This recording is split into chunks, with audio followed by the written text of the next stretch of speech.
चला मुलांनो, आपण आज नवीन आकृत्या घेऊन आलो पहा. ह्या आकृत्या आहेत. ह्या आकृतीमधलं काय शोधायचंय आपल्याला? चौरस आणि चौकोन. आता चौरस म्हणजे काय हे अगोदर समजावून घ्या की यातला जो हा एक कप्पा आहे ज्याच्या चारही बाजू समान लांबीच्या असतात आणि चारही कोण काटकोन असतात, अशी आकृती म्हणजे चौरस. आणि चौकोनाला काय, ज्याला चार बाजू असतात आणि चार कोण असतात, म्हणजे त्याच्यात समानच पाहिजे वगैरे असं काही नाही. चार बाजू आणि चार कोण असणाऱ्या बंदिस्त आकृतीला चौकोन म्हणायचं. पण चौरसामध्ये चारही बाजू समान आणि चारही कोण काटकोन पाहिजे, या आकृतीला काय म्हणायचंय? चौरस म्हणायचे. पहा आता यातले चौरस कसे मोजायचे त्याच्यासाठी मी एक भन्नाट ट्रिक देणार आहे तुम्हाला. चौरस आणि चौकोन यातला फरक नीट समजावून घ्या. पहा अगोदर काय करायचं, आता ही पहिली आकृती बघूया आपण. अगोदर आपण काय करूया, चौकोन मोजूया. पहा मग काय करायचं, नंबर द्यायचे आडवे आणि उभे. 1 2 3. आडवे नंबर 1 2 3. आता यांची बेरीज करायची. पहा यांची बेरीज किती आली? 1 + 2 3. 3 आणि 3 6. बेरीज किती आली? 6. उभी पण करा बेरीज. 1 आणि 2 3. 3 आणि 3 6. आता ही जी बेरीज आली 6 आणि 6, ही जी बेरीज आली यांचा काय करायचा आहे? गुणाकार करायचा. यांचा काय करायचा आहे? गुणाकार करायचा. 6 × 6 म्हणजे ह्या आकृतीमध्ये चौकोन किती येतं? 36. चौकोन किती येतं? 36 आहेत. पहा पण चौरस किती आहेत ते पहा. आता चौरस मोजायचे आपल्याला. आता हे नंबर दिलेले आहेत हेच पाहायचे. पहा काय करायचं, हा 3 हा 3 यांचा गुणाकार करायचा. 3 त्रिक 9. तुम्हाला सांगते पहा, 3 × 3 किती झाले? 9. आता परत डावीकडून या इकडे, किती आले? 2. इथून वरती या, किती आले? 2. यांचा परत गुणाकार करायचा. 2 × 2 किती झाले? 4. आणि हा एकटा 1 × 1. मग यांची बेरीज करा, किती येते? 9 आणि 4 13. 13 आणि 1 14. हे झाले चौरस. चौरस किती येते आकृतीमध्ये? 14. पण चौकोन किती येतं? 36. चौकोनाला काय करतो आपण? आडव्याची बेरीज उभ्याची बेरीज आणि त्या बेरजेचा काय करतो? गुणाकार करतो. आलंय लक्षात तुमच्या? त्याच्यानंतर आपण दुसरं एक उदाहरण घेऊया. पहा म्हणजे तुमच्या पक्क लक्षात येईल. अगोदर आपण चौकोन काढूया. काय करायचंय? सिंपल, आडवे आणि उभे नंबर देऊन घ्यायचे. 1 2 3 4. परत उभे द्या. 1 2 3 4. यांची करायची बेरीज.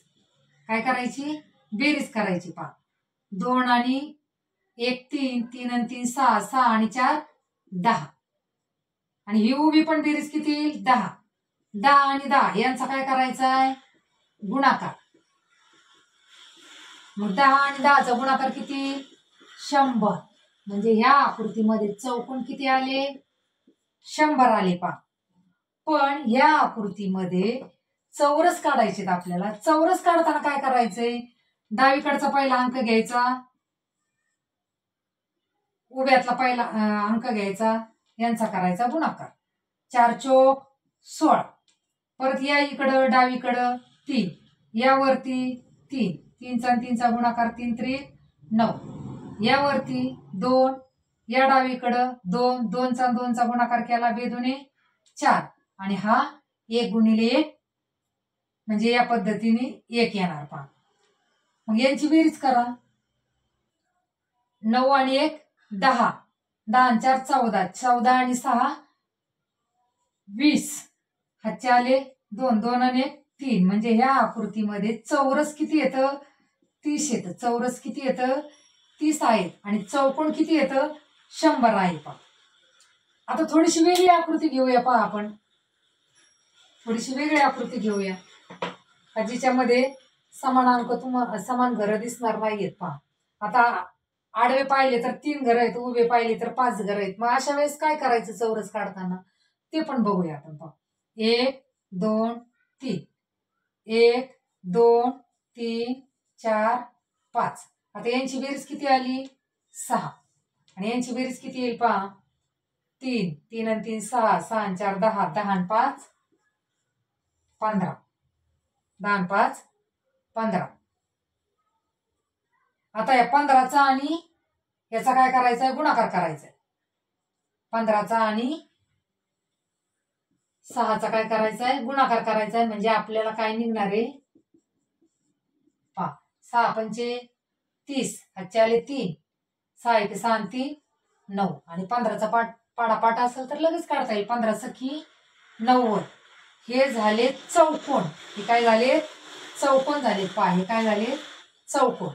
आता चौरस कसे काढायचे आता 5 आणि हा अंक घेतला शेवटचे म्हणजे काय येणार, 5 गुणिले 3 5 त्रिक 15. आता या इकडं डावीकडं आले 2, इथं आले 4, यांचा गुणाकार केला 2 गुणिले 4 4 दुने 8. आता या पुन्हा डावीकडं एक अंक आला, यावरती 3 आले, 3 गुणिले 1 बरोबर 3. आता नीट लक्ष द्या, याच्यामध्ये नीट लक्ष द्या. आपण डावीकडून किंवा वरतून 1 पर्यंत जर आलो तर तिथंच थांबायचं. 1 पर्यंत जर आलो तर तिथंच थांबायचं. आता 2 अंक राहतोय तर तो धरायचा नाही. मी काय सांगितलं, तुम्ही डावीकडून संख्या घेत आले किंवा खालून वरती संख्या घेत आली, 1 पर्यंत आपण डावीकडून पोहोचलो किंवा इकडनं पोहोचलो तर तिथंच थांबायचंय. मग आता या संख्या मिळाल्या त्याची बेरीज करायची.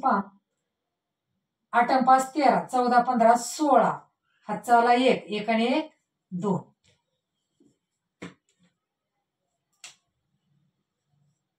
म्हणजे इथं चौरस किती आले 26 चौरस आलेत. 26 चौरस आलेत. लक्षात येतंय मी काय बोलते ती. म्हणजे समान जर असेल तर काही प्रश्नच येत नाही, बरोबर जोड्या लागतात, एकाशी एक राहतोय. पण जर असं आलं तर डावीकडनं 1 पर्यंत जर पोहोचलो तर ती क्रिया तिथंच थांबवायची किंवा इकडनं जर पोहोचलो तर. आवडला याचा व्हिडिओ, आवडली ट्रिक आवडली असेल तर लाईक अँड शेअर करा.